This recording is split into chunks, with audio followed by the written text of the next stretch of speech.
తిరుపతి జిల్లా కోటలోని రెడ్డి సంక్షేమ సంఘం భవనంలో బుధవారం ముస్లిం మైనారిటీ సోదరుల ఆత్మీయ సమావేశం జరిగింది.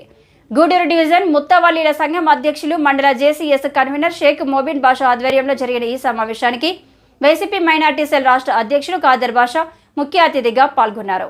మైనార్టీ సోదరులను ఉద్దేశించి ఖాదర్ బాషా మాట్లాడుతూ బీజేపీ టీడీపీలను తరిమి కొట్టాలన్నారు. సమావేశంలో గూడూరు అసెంబ్లీ అభ్యర్థి మేరిగ మురళి, వైసీపీ రాష్ట్ర కార్యదర్శి పేర్నాటి శ్యాంప్రసాద్ రెడ్డి, సంయుక్త కార్యదర్శి నల్లారెడ్డి వినోద్ రెడ్డి, కొడవలూరు దామోదర్ రెడ్డి, దువ్వూరు అజిత్ రెడ్డి, కర్లపూడి సర్పంచ్ సన్నారెడ్డి, చెంచు రాఘవరెడ్డి, చేవూరు విజయమోహన్ రెడ్డి, పలగట్టి సంపత్ రెడ్డి, దువ్వూరు రమణారెడ్డి, కోట, వాకాడు, చిట్టమూరు మండలాల ముస్లిం సోదరులు పాల్గొన్నారు.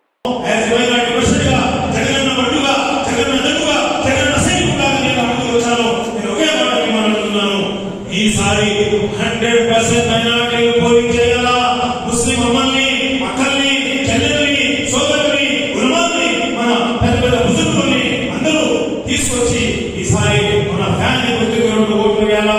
సార్ उलमा से मैं अपील करता हूँ, सर उलमा से गुजारिश करता हूँ, सर लोगों से अपील करता हूँ, मेरे दोस्तों, मेरे भाइयों, मेरे बुजुर्गों, ये बात हमारे जगह गवर्नर साहब को सीएम बनाने की सख्त जरूरत है. हमारे जगह गवर्नर साहब को सीएम बनाने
కానీ రిజర్వేషన్ పరంగా వాళ్ళ అగ్రవర్ణ జాబితాలకు వస్తున్నారు. వాళ్ళ బిడ్డలకు సరైనటువంటి చదువులు రావడం లేదు, సరైనటువంటి ఉపాధి అవకాశాలు లభించడం లేదని ఆయన ఆలోచన చేసి 10% పైన రిజర్వేషన్ పెట్టాలనుకున్నారు. కానీ రాజ్యాంగం ఇచ్చినటువంటి కొన్ని నిబంధనల మూలంగా 50% అధిగమించకూడదని సుప్రీంకోర్టు ఇచ్చినటువంటి ఆదేశాల ప్రకారం ఆయన ఉన్నటువంటి అవకాశాల ప్రకారం 4% ముస్లిం రిజర్వేషన్ బట్టే ఈరోజు ముస్లిం బిడ్డలు అనేక మంది రాజశేఖర రెడ్డి ముఖ్యమంత్రి అయిన తర్వాత డాక్టర్లు, ఇంజనీర్లు అయినటువంటి అవకాశాలను రాజశేఖర రెడ్డి కల్పించినటువంటి విషయాన్ని ఆలోచన చేయమని చెప్పి నేను సవినయంగా మీకు మనవి చేస్తున్నాను. బాటలో ఏదైతే తండ్రి ప్రయాణం చేశాడో ఆ బాటలో ఈ రాష్ట్రంలో ఉండేటువంటి మైనారిటీల హక్కులు కాపాడాలి. తన తండ్రి 1 అడుగు వేస్తే నేను 2 అడుగులు వేస్తానని చెప్పాడు. ఈ రాష్ట్రంలో కేవలం ఏదో ఉద్యోగ ఉపాధి అవకాశాల్లో రిజర్వేషన్ కాకుండా ఈ సమాజంలో ముస్లింలు కూడా తలెత్తుకు తిరిగినటువంటి అవకాశాన్ని కల్పించాలని భవిష్యత్తు కానీ బాగుండాలంటే తిరిగి మళ్ళీ జగన్మోహన్ రెడ్డి గారిని మనం గెలిపించుకోవాలా అని చెప్పి ఈరోజు ఇక్కడికి వచ్చేసినటువంటి ప్రతి ఒక్క ముస్లిం సోదరుని కూడా తెలియజేసుకుంటూ మమ్మల్ని ఈరోజు వేదిక మీద అనేక మంది వైఎస్ఆర్ కాంగ్రెస్ పార్టీకి సంబంధించిన నాయకులు ఉన్నాం. ముస్లింలు కాకపోయినప్పటికీ కూడా మమ్మల్ని వేదిక మీదకి ఆహ్వానించి మాకు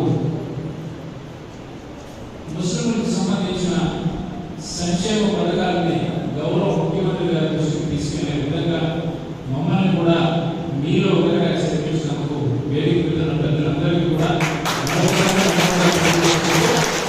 ఈ నియోజకవర్గానికి సంబంధించి ఏ ముస్లిం సోదరుడికైనా సరే ఏదైనా చిన్న అవసరం ఏర్పడ్డా కూడా మేము ముందుంటామని చెప్పి సమాపంగా తెలియజేస్తున్నాం.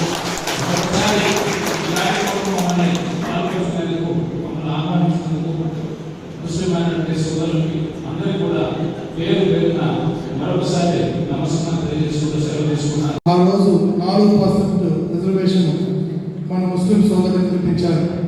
ఈరోజు ఆ 4% రిజర్వేషన్ బీజేపీ గవర్నమెంట్ అధికారంలోకి వస్తే ఖచ్చితంగా తొలగిస్తామని చెప్పి వాళ్ళు బహిరంగంగా చెప్పడం జరిగింది.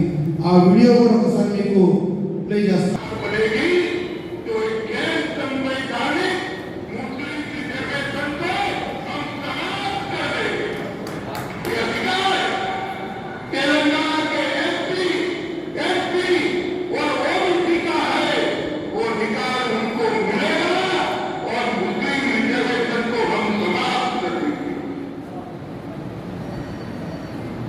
ఒక్కసారి మీ మనస్సాక్షితో మీరు ఆలోచించండి.